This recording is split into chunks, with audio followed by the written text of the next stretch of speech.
Ebrason CD enkomo foforo na sa nkomo we no ye kwa kogina Adom achede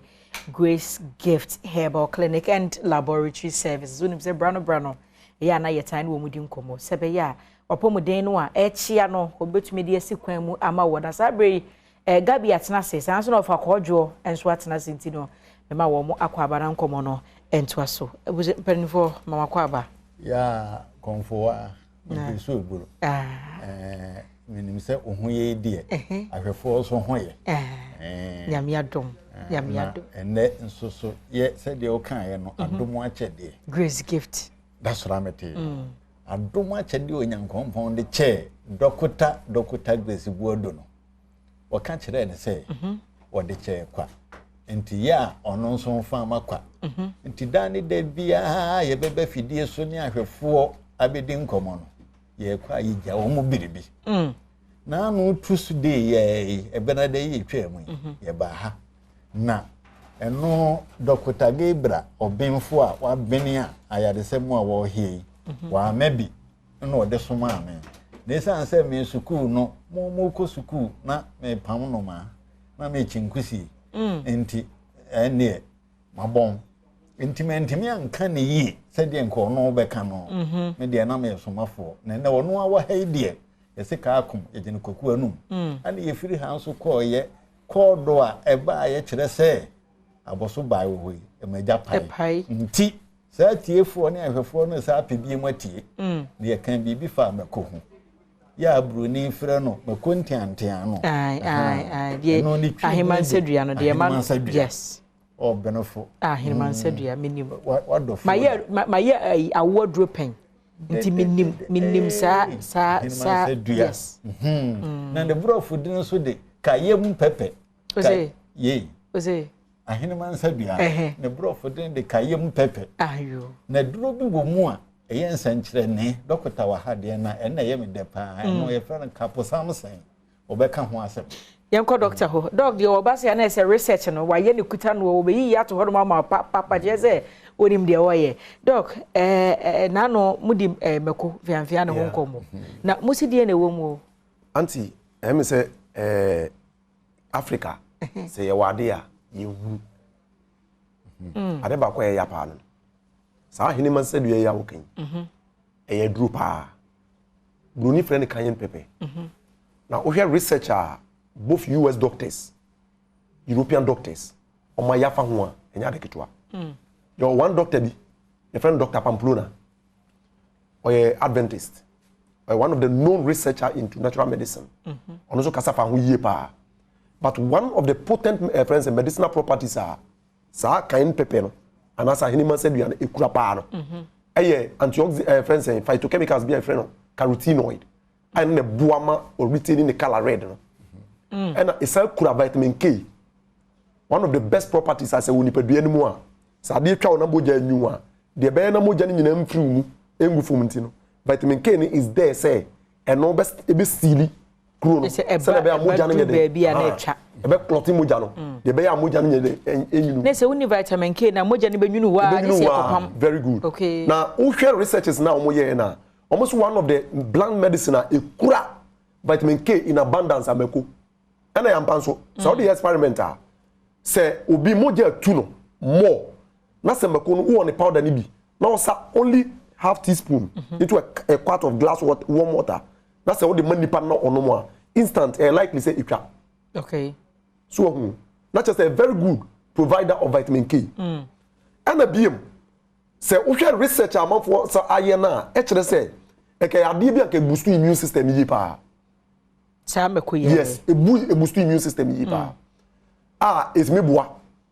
ema ni padua no e fa ne ntuma prayer den efra ena biem obeka se na nanom no first no so omo no aduru a ne ye de meko ato aduru no so sa meko ntiantie ye very good yes kita enzymatic properties bi a eno boa ma aduru na wo no ano na ho ode kosoro mo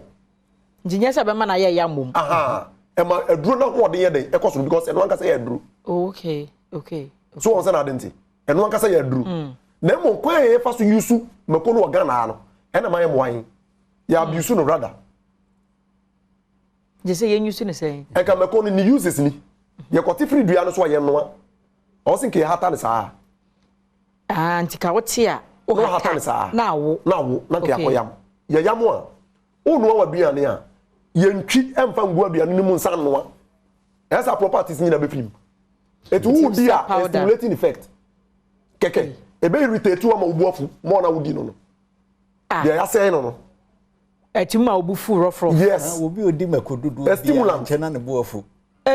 because adibu inside the friend say capsaicin in the my body man enam kan so so na say the afina aha etinka ya ni say you know ayate yankonoa ya hata ya the powder one nkwa awie na flow awie no wasa kakra de ayen e de gum properties no inside so we use in this way now a medicinal property a benefit body no okay me my research be from one known doctor, friend Dr. Fairweather, from the famous hospital, hospital, your friend Mayo Clinic or US. Tiasimbe or kafa cayenne pepper. Was see, lemon and cayenne pepper drinks have recently been promoted as a type of detox.